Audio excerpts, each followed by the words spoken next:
Assalamualaikum warahmatullahi wabarakatuh. Pada video yang ketiga untuk minggu yang pertama ini kita akan melanjutkan pembahasan pada topik 1 sebagaimana yang sudah disampaikan pada video yang kedua terlebih dahulu. Baiklah, kita langsung saja. Sekarang kita masuk kepada jenis energi terbarukan. Tetapi sebelum itu ada baiknya kita bahas dulu apa itu energi terbarukan. Energi terbarukan yang sering juga disebut sebagai energi bersih adalah energi yang berasal dari sumber atau proses alami yang terus terisi ulang atau terus terbarukan alias tidak habis dipakai. Energi terbarukan ini dapat diproduksi dalam skala besar dan juga bisa digunakan untuk aplikasi kecil off-grid di kawasan pedesaan dan terpencil, di mana di sana energi sangat penting untuk kehidupan masyarakat di sana. Jadi orang mengatakan energi terbarukan ini sifatnya modular, kecil bisa, besar pun oke. Matahari adalah sumber energi terbarukan yang paling utama di bumi. Energi matahari ini yang mencapai permukaan bumi besar sekali, bahkan lebih 8.000 kali konsumsi energi final di seluruh dunia, atau dia bisa memberikan sekitar 20 megawatt per orang dengan populasi dunia pada saat kajian ini dibuat tahun 2008 lalu. Jadi ini adalah kapasitas energi yang sangat besar baru dari energi matahari saja. Nah, apa jenis dari energi terbarukan? Ada 3 kelompok energi terbarukan ini. Kelompok yang pertama adalah energi terbarukan yang berasal dari matahari secara langsung. Jenisnya yang pertama adalah solar thermal. Solar thermal ini adalah energi panas dari matahari. Kalau Anda pernah melihat rumah, biasanya rumah-rumah besar, di atas atapnya ada kolektor surya seperti ini. Nah, ini adalah salah satu jenis teknologi thermal matahari. Jadi dia menggunakan panas yang ada pada cahaya matahari, kemudian diubah menjadi energi yang berguna. Dalam kasus pada gambar ini, diubah menjadi panas untuk memanaskan air. Tetapi energi solar thermal bisa juga digunakan untuk pembangkit listrik. Nanti insya Allah kita akan bahas itu secara lebih detail. Jenis energi terbarukan kedua yang langsung berasal dari matahari adalah fotovoltaik. Fotovoltaik ini adalah kita menggunakan gelombang elektromagnetik yang ada pada cahaya matahari untuk diubah menjadi listrik. Nah, alat untuk mengubahnya atau konverternya disebut dengan solar cell atau modul surya. Jadi teknologi fotovoltaik ini tidak menghasilkan panas, tapi dia menghasilkan listrik. Kelompok kedua dari energi terbarukan yang ingin kita bahas pada hari ini adalah energi terbarukan dari matahari juga, tapi tidak langsung. Yang pertama adalah hydropower. Hydropower ini adalah energi air, bisa berbentuk PLTA, pembangkit listrik tenaga air, atau microhydro, pembangkit listrik tenaga air juga, tapi dalam skala yang lebih kecil. Nah, tetapi semuanya memanfaatkan air. Kita tahu bahwa keberadaan air di muka bumi ini terjadi karena siklus hidrologi. Siklus hidrologi itu melibatkan berbagai macam proses. Salah satu diantaranya adalah bagaimana air yang ada di bumi, misalkan di laut, di sungai, di danau, itu diangkat ke atas, dibawa ke atas, diubah menjadi uap air. Dan ini melibatkan matahari, melibatkan cahaya matahari. Nah, sesampai dia di atas, kemudian dia dipindahkan, uap air yang ada di atmosfer itu dipindahkan sehingga lama-kelamaan mengumpul menjadi satu, lalu menjadi berat sekali, lalu jatuh menjadi hujan. Nah, untuk memindahkannya, uap air di atas atmosfer ini juga melibatkan angin, yang mana angin ini juga merupakan energi yang tidak langsung dari matahari. Angin ini tercipta, angin adalah udara yang bergerak, dan pergerakan angin ini disebabkan oleh perbedaan tekanan di dua lokasi yang berbeda di atmosfer kita. Nah, perbedaan tekanan itu muncul karena adanya perbedaan temperatur di atmosfer. Perbedaan temperatur itu disebabkan oleh adanya cahaya matahari dan komponen-komponen lainnya di atmosfer. Yang berikutnya adalah energi ombak. Kalau Anda pernah ke laut, akan sering melihat gelombang atau ombak. Nah, ombak ini sebenarnya adalah gerakan naik turun dari partikel-partikel air di sana, dan ombak itu bisa terjadi karena ditiup oleh angin.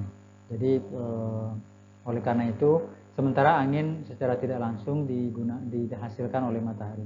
Oleh karena itu, energi ombak juga merupakan bentuk tidak langsung dari energi matahari. Yang berikutnya adalah bioenergi. Bioenergi ini adalah energi yang berasal dari makhluk hidup.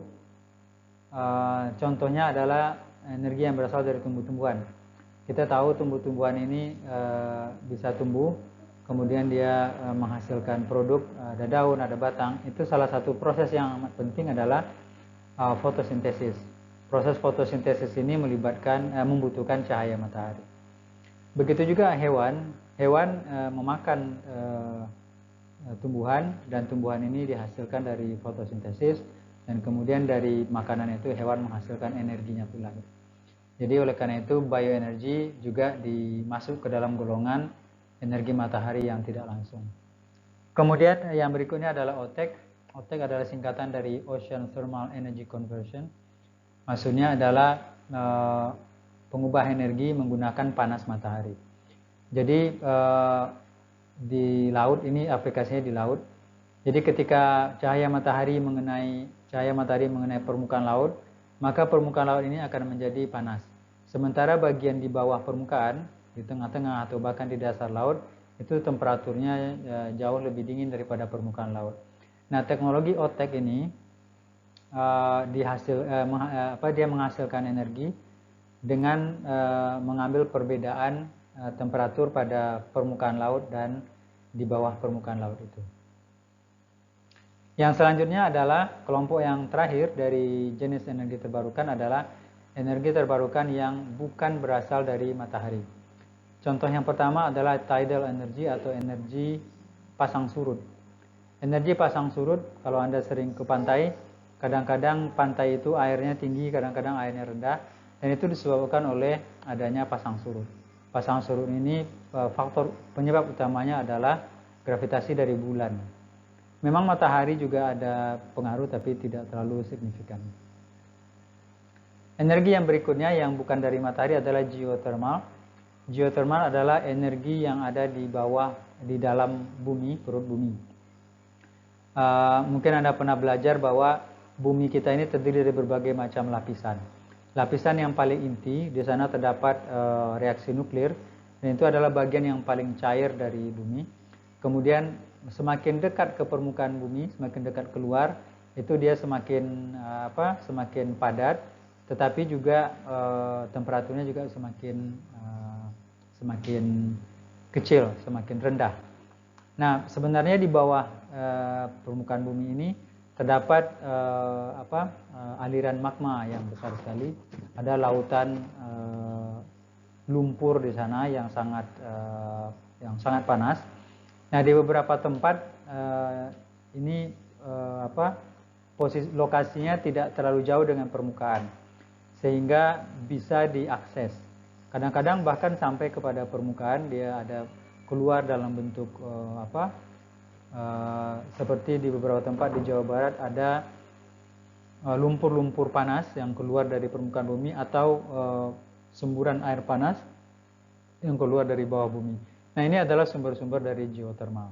Panas yang ada di sana itu bisa dimanfaatkan untuk membuat pembangkit listrik. Kemudian adalah hidrogen atau hidrogen. Hidrogen ini adalah salah satu jenis gas yang bisa digunakan untuk menghasilkan listrik. Hidrogen ini sebenarnya bisa dibuat dari berbagai macam sumber.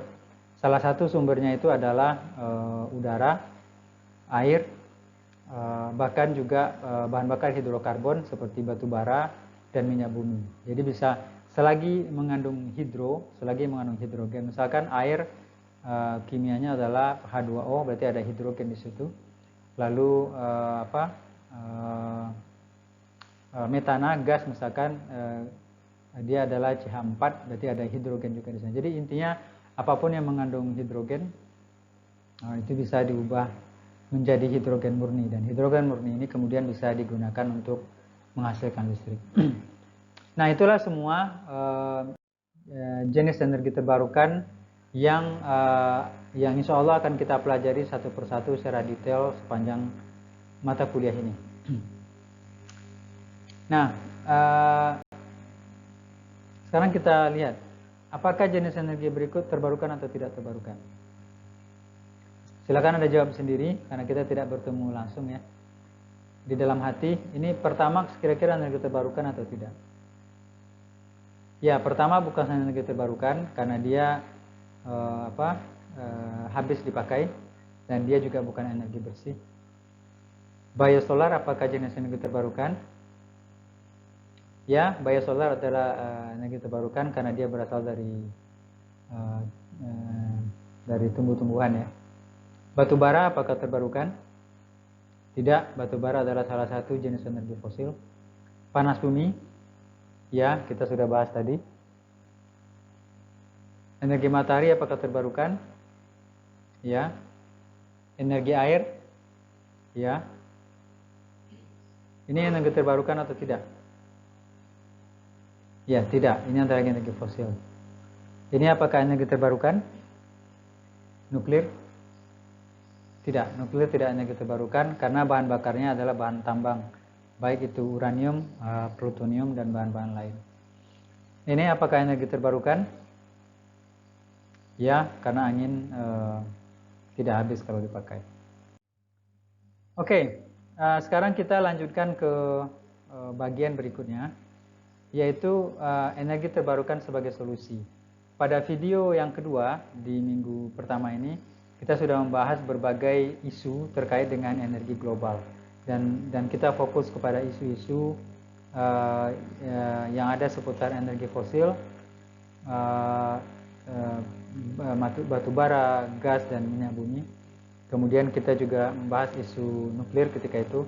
Nah, apakah persoalan-persoalan yang dibawa oleh energi-energi tersebut bisa dijadikan salah satu solusi? Nah, untuk itu kita akan membandingkan energi fosil dan nuklir dengan energi terbarukan. Pertama, cadangan energi fosil dan bahan bakar nuklir itu selalu turun karena mereka adalah bahan yang ada di dalam bumi. Jadi semakin banyak diambil, ya cadangannya semakin kecil. Sementara energi terbarukan tidak habis dipakai.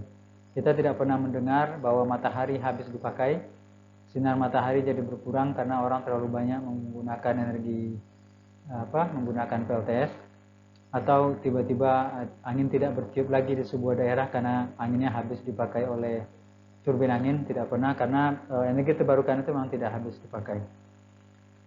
Angin dan matahari dan tumbuhan itu sudah ada sejak bermiliar-miliar tahun yang lalu, dan sampai sekarang mereka masih ada. Kemudian harga energi fosil itu selalu naik dan berfluktuasi. Kita tidak pernah, jarang sekali mendengar harga BBM turun, harga gas turun, atau harga batu bara turun. Begitu juga dengan energi nuklir, harganya pun mahal. Sementara harga energi terbarukan itu stabil atau turun. Selanjutnya, cadangan energi fosil dan bahan bakar nuklir itu terkonsentrasi. Maksudnya adalah mereka terkumpul di sebuah tempat. Minyak misalnya banyak ada di Timur Tengah, gas juga ada banyak di Timur Tengah. Sementara mereka, energi fosil itu tidak hanya dipakai di lokasi di mana mereka dihasilkan. Sementara energi terbarukan itu hampir ada di semua tempat, kecuali untuk beberapa jenis. Nanti kita akan bahas. Matahari misalkan ada di mana-mana, tumbuh-tumbuhan ada di mana-mana, angin ada juga di banyak tempat, jadi dia tidak terlalu site spesifik. Energi fosil menyebabkan climate change, kecuali nuklir ya. Sementara energi terbarukan justru menyembuhkan climate change atau perubahan iklim. Lalu terkait dengan PLTN, banyak orang menolak PLTN karena PLTN ini berbahaya, sedangkan energi terbarukan relatif disukai. Jadi itulah kira-kira perbandingan antara energi fosil dan nuklir dengan energi terbarukan. Mana yang akan kita pilih? Itu adalah pilihan kita, khususnya Indonesia. Itu adalah pilihan Indonesia sebagai sebuah negara besar. Apakah akan terus-menerus bergantung pada energi fosil yang sekarang sudah banyak menimbulkan masalah, atau akan melakukan transformasi ke energi terbarukan sebagaimana yang sudah banyak dilakukan oleh negara-negara maju. Ini adalah beberapa kelebihan energi terbarukan. Pertama, dari segi harga. Pada grafik yang sebelah kiri ini adalah harga berbagai jenis energi terbarukan.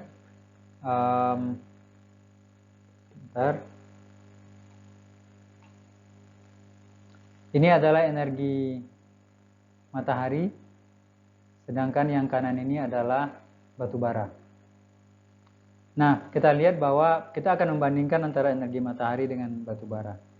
Kita lihat bahwa harga dari PLTS skala utilitas, artinya PLTS skala besar, itu justru lebih murah daripada harga batu bara coal lignite, batu bara lignite. Jadi ini dikasus di Jerman pada tahun 2018. Artinya apa? Artinya energi terbarukan ini dari segi harga dia sudah kompetitif. Dari segi ekonomi dia bahkan di Jerman lebih murah daripada salah satu jenis batu bara. Grafik yang sebelah kanan ini adalah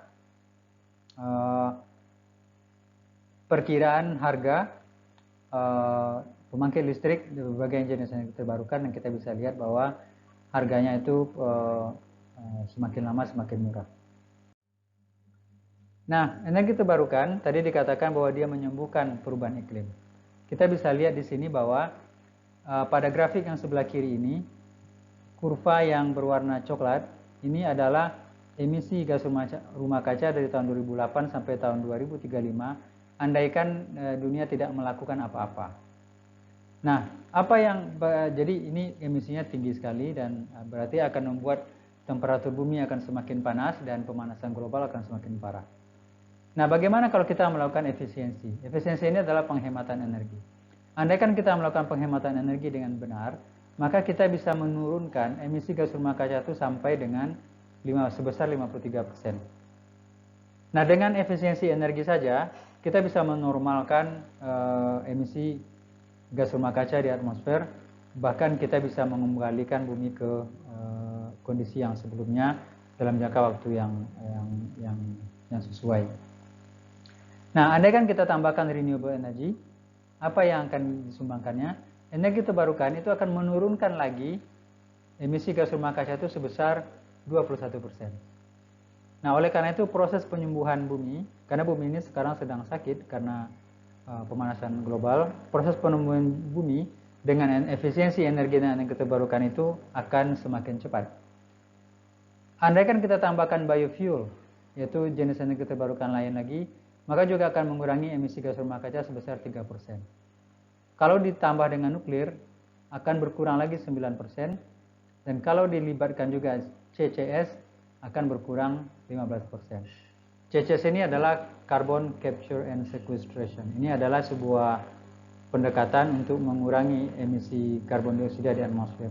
Salah satu caranya adalah membenamkan karbon dioksida ke dalam bumi, atau menanam pohon sebanyak-banyaknya, yang mana pohon ini akan menyerap karbon dioksida di atmosfer.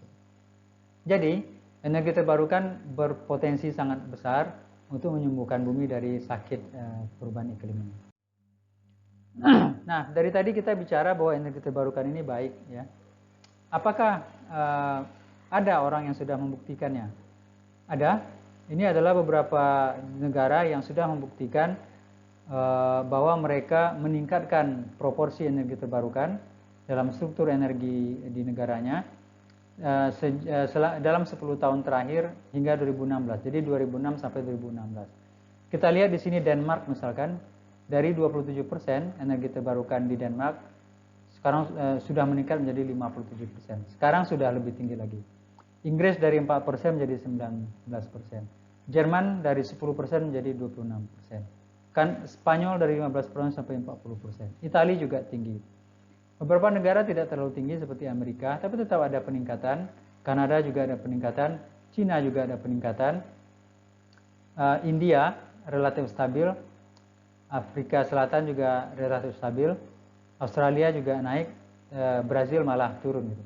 Tapi ini kita akan ingin mengatakan bahwa ternyata banyak negara sudah menggunakan energi terbarukan secara signifikan dalam struktur energinya, dan mereka sudah membuktikan bahwa mereka ini berhasil. Jadi ini bukan cerita di atas awang-awang lagi, sudah negara-negara di dunia sudah membuktikan bahwa ini adalah sebuah pendekatan yang bisa dilakukan secara praktis.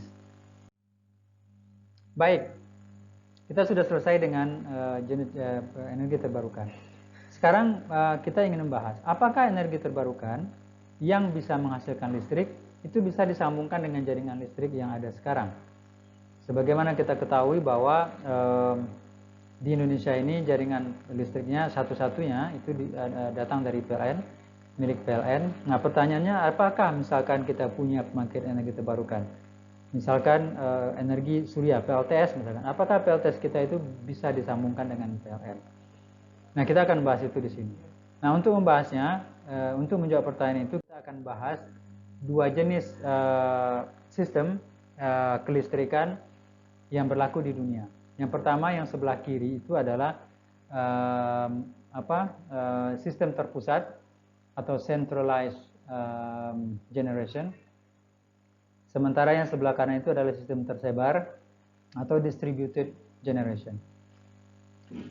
Nah, yang sebelah kiri sistem terpusat dia grid centric. Artinya apa? Artinya dia berpusat pada pembangkit listrik dan jaringan listrik. Mekanismenya adalah bahwa pembangkit listrik terpusat ini listriknya dibangkitkan di sebuah tempat, biasanya jauh dari lokasi pelanggan, kemudian dibawa ke pelanggan melalui jaringan transmisi dan jaringan distribusi, sampai kemudian dipakai di industri, dipakai di rumah, dipakai untuk yang lain-lain. Sebaliknya, jadi fokusnya pada sistem terpusat ini, yang menjadi fokus di sana adalah pembangkit dan jaringan transmisi dan distribusi. Sementara pada pembangkit listrik tersebar, yang menjadi fokus bukan pembangkitnya, tetapi yang menjadi fokus justru konsumennya. Misalkan konsumennya adalah pabrik, atau rumah, apartemen, kantor-kantor, fasilitas umum misalkan, atau kendaraan-kendaraan listrik. Ini yang menjadi fokus, dan yang menjadi fokus ini dilayani oleh berbagai jenis pembangkit, dan pembangkit itu tidak berada di satu lokasi. Pembangkit itu berada di berbagai lokasi yang dekat dengan di mana mereka dimanfaatkan.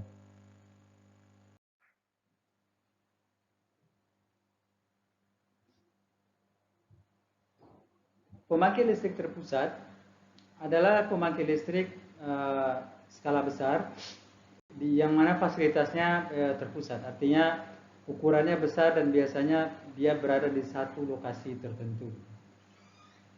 Sebagian besar sistem kelistrikan di dunia saat ini menggunakan sistem pembangkit listrik terpusat ini. Pembangkit listrik terpusat sebenarnya adalah sebuah sistem yang sudah usang, di sistem masa lalu ya.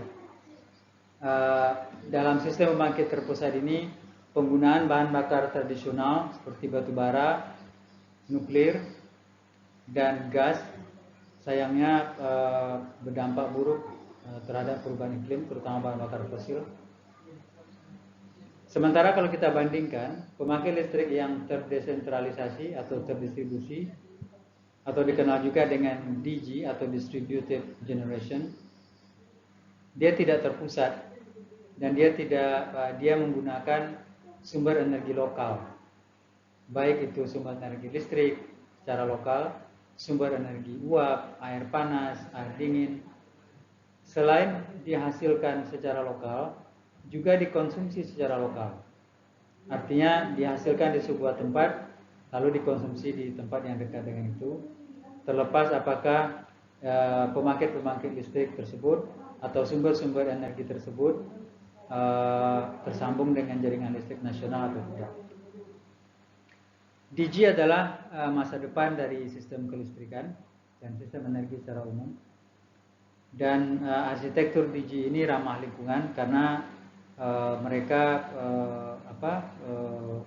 mengakomodir sebesar-besarnya energi terbarukan. Oleh karena itu emisi karbon dioksidannya pun rendah. Kembali ke sistem terpusat yang di atas. Dalam sistem terpusat, sejumlah besar energi akan hilang selama transmisi. Sebagai contoh, di Pekanbaru, sumber listrik yang paling besar itu adalah PLTA Kota Panjang. PLTA Kota Panjang ini berada di Kabupaten Kampar, yang jaraknya mungkin sekitar 100 km dari Pekanbaru. Nah, di PLTA Kota Panjang, listrik dihasilkan, kemudian dibawa melalui jaringan transmisi dan distribusi sampai kepada pelanggan di Pekanbaru. Kalau Anda pernah melihat tiang listrik yang besar sekali seperti tower, seperti menara Eiffel itu adalah tiang jaringan transmisi. Sedangkan tiang-tiang yang lebih kecil, baik yang terbuat dari konkrit, dari semen atau terbuat dari besi yang ada di kota, itu adalah jaringan distribusi. Nah, membawa listrik dari PLTA Kota Panjang ke Pekanbaru yang jaraknya sekitar 100 km itu, dalam perjalanan banyak energi listrik yang hilang. Dan ini menimbulkan kerugian ekonomi. Oleh karena itu keandalannya tidak terjamin. Karena apa? Karena sebagian besar kegagalan sistem kelistrikan yang terbesar itu justru berada di jaringan listrik itu sendiri. Dan oleh karena itu juga transmisi dan distribusi listrik merupakan faktor biaya yang besar karena karena membawa listrik dalam transportasi untuk listriknya terlalu mahal. Kemudian juga sistem listrik kelistrikan yang terpusat ini saling tergantung satu sama lain sehingga sektor energi menjadi tidak fleksibel. Maksudnya misalkan begini, jaringan listrik dari PLTA Kota Panjang ke Pekanbaru itu melewati Kota Bangkinang. Andaikan terjadi masalah di Kota Bangkinang, putus misalkan jaringan di situ, maka secara otomatis Pekanbaru pun akan mengalami pemadaman listrik karena sistemnya sistem seri, sehingga jika putus di sebuah titik di belakang itu tidak lagi akan mendapatkan listrik. Nah, perbedaannya dengan sistem terdistribusi, sistem terdistribusi tersedia dalam berbagai bentuk. Dia bisa memakai skala mikro atau skala mikro ini skala kecil. Misalkan di dekat rumah Anda, di RT Anda misalkan ada pemakai listrik sendiri dari PLTS misalkan. Nah, listrik yang dihasilkan oleh PLTS itu dihasilkan di RT Anda, kemudian dipakai juga di RT Anda. Atau bisa juga dibuat dalam skala besar, CSP. CSP ini adalah Combined Heat and Power. Jadi sistem energi yang menggabungkan antara panas dengan listrik. Atau bahkan bisa digunakan untuk sistem off-grid untuk skala rumah tangga. Kalau Anda mau misalkan memasang PLTS di atas atap rumahnya, kemudian jika PLTS-nya cukup untuk kebutuhan listrik Anda, kemudian Anda bisa melepaskan diri dari jaringan PLN. Nah, ini memungkinkan dalam sistem terdistribusi. Oleh karena itu sistem terdistribusi lebih andal dan fleksibel. Jadi tidak ada persoalan misalkan ada jaringan yang putus di sebuah tempat yang jauh mempengaruhi kita yang di sini, itu tidak. Kenapa? Karena kebutuhan listrik kita di sini bukan disuplai dari sebuah tempat yang jauh, tapi disuplai dari sekitar kita sendiri. Dengan demikian, karena minimalnya jaringan transmisi dan distribusi, oleh karena itu bisa menurunkan biaya, dan biaya per kilowatt hour dari listrik yang dihasilkan oleh sistem DG ini juga lebih rendah. Dan oleh karena itu daya tahannya juga tinggi. Karena dia tidak bergantung pada sebuah pembangkit yang besar. Jadi ketika terjadi kegagalan pembangkit yang kecil, untuk menggantinya itu tidak sesulit. Sebagai contoh misalkan, andaikan pembangkit listrik tenaga air di PLTA Kota Panjang rusak, maka akan dibutuhkan waktu yang cukup lama untuk memperbaikinya. Kalau turbinnya rusak misalkan, akan perlu mengganti turbin untuk perlu waktu beberapa hari. Sementara kalau misalkan pembangkit listrik yang terdistribusi, misalkan sistem CSP-nya rusak, maka bisa langsung diganti dengan sistem CSP yang lain dalam waktu yang lebih cepat. Sistem listrik yang terpusat biasanya seperti yang dikatakan tadi, biasanya pembangkit terletak jauh dari pengguna akhir sehingga membutuhkan jaringan transmisi dan tegangan tinggi. Jadi ini adalah salah satu kerumitan dari sistem terpusat. Jadi di rumah kita di Pekanbaru kita menggunakan listrik dengan tegangan 220 volt. Tetapi listrik yang dihasilkan di pembangkit itu tidak 220 volt. Saya belum tahu berapa yang mereka hasilkan di PLTA Kota Panjang, tapi yang jelas sistem transmisinya itu salah satu tegangannya adalah 500.000 volt. Jadi yang dihasilkan di PLTA Kota Panjang ya sekitar itu, sekitar ya ratusan ribu volt. Nah, untuk menghasilkan listrik dengan tegangan yang sebesar itu tentu membutuhkan mesin yang juga tidak kecil. Sementara kita tahu bahwa usia jaringan transmisi dan distribusi semakin tua. Jadi kabel-kabel yang ada di kota itu sudah dibangun beberapa puluh tahun yang lalu. Dan karena dia semakin tua, tentu dia kualitasnya sudah semakin rendah juga. Sebaliknya, jaringan transmisi pada sistem DG itu berkurang. Oleh karena itu, karena jarak antara pembangkit dengan pengguna itu kecil, oleh karena itu kehilangan daya listrik minimal dan pemborosan biaya di sana juga minimal, sehingga biaya listriknya lebih murah. Dan sistem DG ini memiliki arsitektur jaringan yang cerdas. Dia bisa terinterkoneksi dengan sebuah jaringan yang kecil atau sebuah jaringan mini atau jaringan menengah, sehingga memungkinkan ada banyak pembangkit di sebuah sistem yang sama, baik skala kecil maupun skala besar. Baik, nah kita sudah membahas beberapa hal pada video ini. Nah sekarang sebagian besar kita bicara mengenai baiknya, kelebihan, positif dari energi terbarukan. Apakah energi terbarukan itu punya masalah? Ada kekurangannya enggak? Ya tidak ada yang sempurna, pasti ada masalah. Inilah beberapa masalah energi terbarukan. Persoalan energi terbarukan yang paling utama adalah terkait dengan intermitensi dan fluktuasi. Intermitensi ini adalah kadang-kadang ada, kadang-kadang tidak. Fluktuasi ini adalah kadang-kadang tinggi, kadang-kadang rendah. Sebagai contoh, angin itu kadang-kadang ada, kadang-kadang tidak. Jadi turbin angin itu kadang-kadang berputar ketika anginnya cukup kuat, nah karena dia berhenti ketika anginnya tidak cukup kuat untuk memutar turbin. Artinya ketika berhenti tidak ada produksi listrik. Begitu juga dengan matahari. Matahari tidak ada pada malam hari, atau matahari berkurang intensitasnya ketika hujan atau ketika awan sedang padat sekali. Jadi dia tidak selalu ada, dan kalaupun dia ada kadang-kadang dia naik, kadang-kadang turun. Oleh karena itu, ketika energi terbarukan ini akan digunakan untuk mensuplai energi dalam jangka waktu yang panjang, misalkan 24 jam per hari, 7 hari seminggu, maka dibutuhkan storage atau penyimpanan yang ukurannya signifikan. Storage ini harganya mahal, tetapi syukur alhamdulillah semakin lama harganya pun semakin murah. Kemudian ada juga dampak sosial dan lingkungannya. Sebagai contoh, konflik dengan sektor lain. Biomass atau energi biomasa itu bisa digunakan untuk memproduksi biofuel. Biofuel itu ada dua jenis utama. Yang pertama adalah biodiesel atau solar yang dari tumbuh-tumbuhan, atau bioetanol atau bensin dari tumbuh-tumbuhan. Nah, andaikan kita punya lahan 10 hektar, kita tahu bahwa kalau di lahan ini kita tanam tanaman tertentu, misalkan jagung, yang bisa diubah menjadi bioetanol, ketika nanti dijual harganya akan mahal.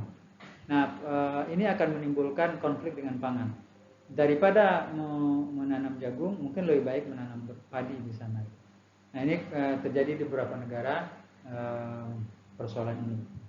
Yang kedua adalah persoalan estetika. Ada orang yang senang dengan kebun angin atau solar farm. Ada banyak turbin angin di situ dengan bentuknya yang cantik. Tapi ada juga orang yang menganggap itu tidak bagus. Bagi mereka itu satu hal yang jelek. Atau ada orang yang suka melihat hamparan PLTS yang luas. Bagi sebagian orang itu bagus, bagi sebagian orang itu buruk. Jadi ada persoalan estetika. Kemudian mengenai akses, bahwa tidak semua energi terbarukan itu tersedia secara lokal. Misalkan hidro ini membutuhkan perbedaan ketinggian air. Jadi jika ada air di ketinggian yang tinggi, kemudian air itu bisa dibawa